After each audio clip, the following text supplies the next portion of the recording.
Muito bem, pessoal. Então, a próxima questão também trata da responsabilidade civil objetiva do Estado. Vamos para o comando da questão.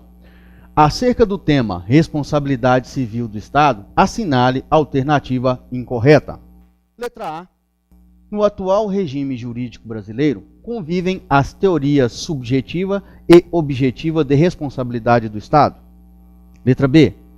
Dano ao particular derivado de conduta lícita do Estado pode gerar a obrigação de indenizar. Letra C. A empresa pública exploradora de atividade econômica submete-se à responsabilidade objetiva pelos danos que seus agentes causarem a terceiros. Letra D. A responsabilidade objetiva das concessionárias e permissionárias de serviço público não se estende a terceiros não usuários. E a letra E, que diz que a responsabilidade civil do Estado por danos nucleares independe da existência de culpa.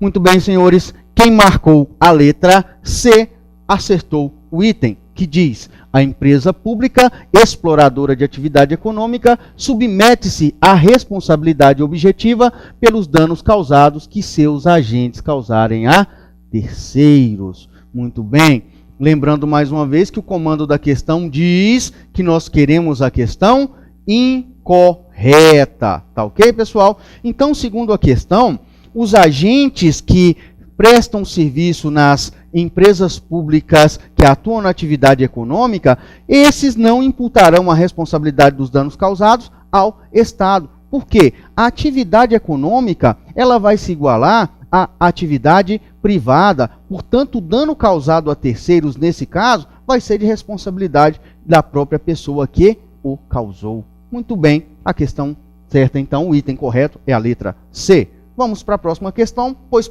todos os outros itens estão corretos. Então, pessoal, vamos ao próximo item, que trata do controle da administração pública. Tema também que está na prova da Procuradoria-Geral do Distrito Federal. O item diz o seguinte: importante tema é o do controle da administração pública, para que esta haja dentro do ordenamento jurídico. Acerca desse tema, assinale a alternativa correta. A letra A, que diz: os tribunais de contas pertencem ao Poder Judiciário. Letra B. A anulação de um ato administrativo gera efeito somente a partir da sua declaração. Letra C. A própria administração, pelo seu poder de autotutela, pode revogar ou anular seus atos administrativos quando ocorrerem motivos para tal. Letra D. Todos os atos administrativos vinculados ou discricionários podem amplamente serem revisados pelo Poder Judiciário. E a letra E, que diz: não é previsto nenhuma hipótese de controle judicial que seja direito de qualquer cidadão. Muito bem, quem marcou a questão D acertou o gabarito. Vamos discutir, como de praxe, os outros itens para aprofundar o nosso estudo. A letra A, que diz: os tribunais de contas pertencem ao Poder Judiciário. Os tribunais de conta são órgãos auxiliares de fiscalização do Poder Legislativo. Portanto, não se engane pela palavra tribunais. Esses são órgãos administrativos auxiliares na tomada de contas pelo Poder Legislativo. O item está errado. A letra B, que diz: a anulação de um ato administrativo gera efeito somente a partir de sua declaração. Muito bem. Pessoal, como regra, a anulação de um ato administrativo produz efeitos ex tunc, ou seja, os efeitos da anulação irão retroagir até a origem da prática do ato. Portanto, não posso dizer que só produzirá efeito a anulação a partir do momento em que ela ocorreu. Os efeitos são, de fato, desde o início da prática desse ato praticado. A letra C, que diz: a própria administração, pelo seu poder de autotutela, pode revogar ou anular seus atos administrativos quando ocorrerem motivos para tal. Muito bem, o princípio da autotutela realmente concede essa prerrogativa de que a administração reveja seus próprios atos e anule aqueles que estejam eivados de vício, de ilegalidade. No caso, eu tenho motivo para que esse ato seja anulado. mas a administração poderá também revogar seus próprios atos. Mas quando a administração revoga seus próprios atos, ela não depende de um motivo específico para isso. A revogação do ato acontece pela mera conveniência e oportunidade do administrador. Esse não precisa estar vinculado a algum motivo determinante para que revogue o ato administrativo. Simplesmente o ato deixou de ser conveniente ou oportuno. A próxima questão, então, é a letra E. A letra E que diz o seguinte: não é previsto nenhuma hipótese de controle judicial que seja direito de qualquer cidadão. Ora, a Constituição da República garante ao cidadão o direito de petição e também de promover uma ação popular, provocar uma ação popular. Esta última, por exemplo, tem como objetivo anular ato que venha a dilapidar o patrimônio público ou atente contra os princípios da administração. Portanto, nós temos sim ferramentas de controles exercidas pela população, pelo cidadão. Bem, terminamos mais uma questão, vamos à próxima para continuar com a nossa revisão.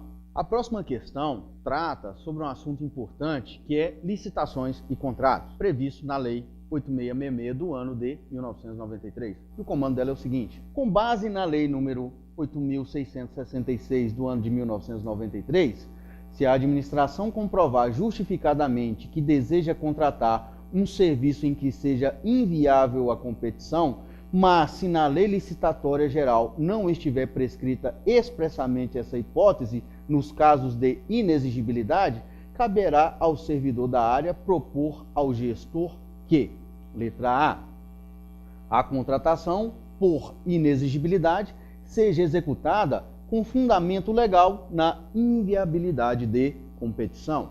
Letra B, o caso seja enquadrado como dispensa de licitação. Letra C, o caso seja submetido a procedimento licitatório completo. Letra D, seja revista a instrução processual, uma vez que a administração não pode contratar serviços singulares.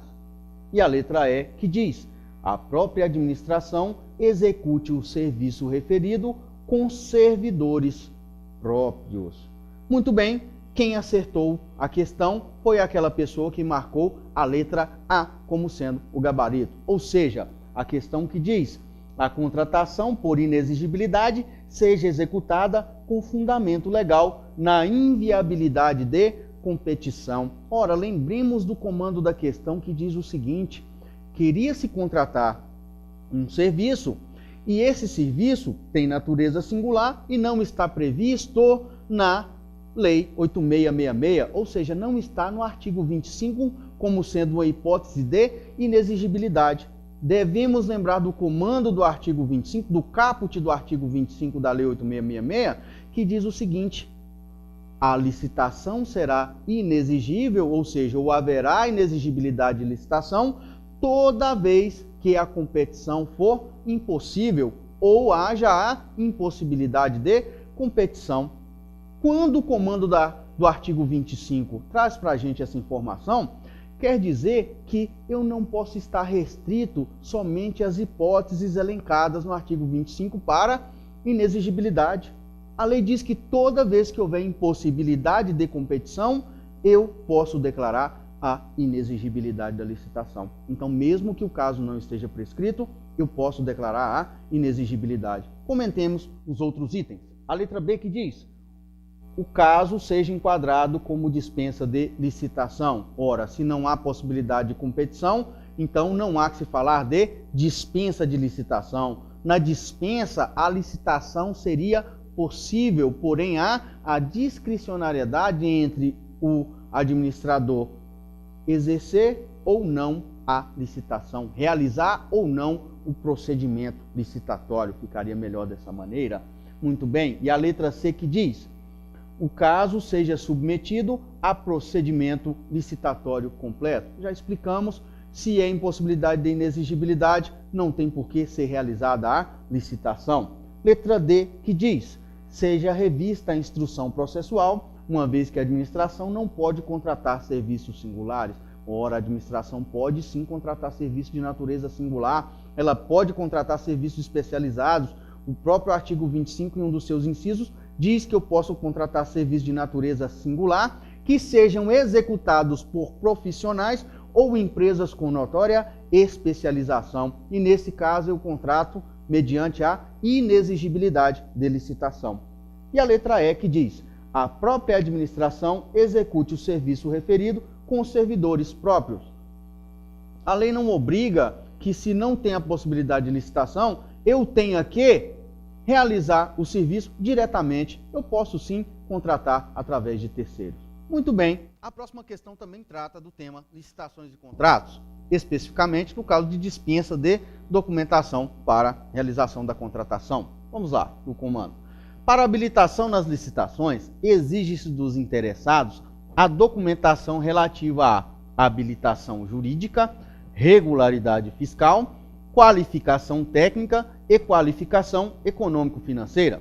Entretanto, segundo disposição literal expressa em lei, na Lei 8666/93, tal documentação poderá ser dispensada no todo ou em parte nos casos de: letra A, convite, inexigibilidade, leilão e fornecimento de bens para pronta entrega. Letra B, tomada de preços, inexigibilidade, pregão e fornecimento de bens de pronta entrega. Letra C, convite, concurso, leilão e fornecimento de bens para pronta entrega. Letra D, tomada de preços, inexigibilidade, leilão e fornecimento de bens para pronta entrega. Letra E, convite, tomada de preços, leilão e fornecimento de bens para pronta entrega. Muito bem, esses casos, então, que serão dispensáveis a documentação para habilitação da empresa, da pessoa que queira participar, estão previstos na letra C. E quem marcou o gabarito com a letra C acertou a questão, que diz convite, concurso, leilão e fornecimento de bens para pronta entrega.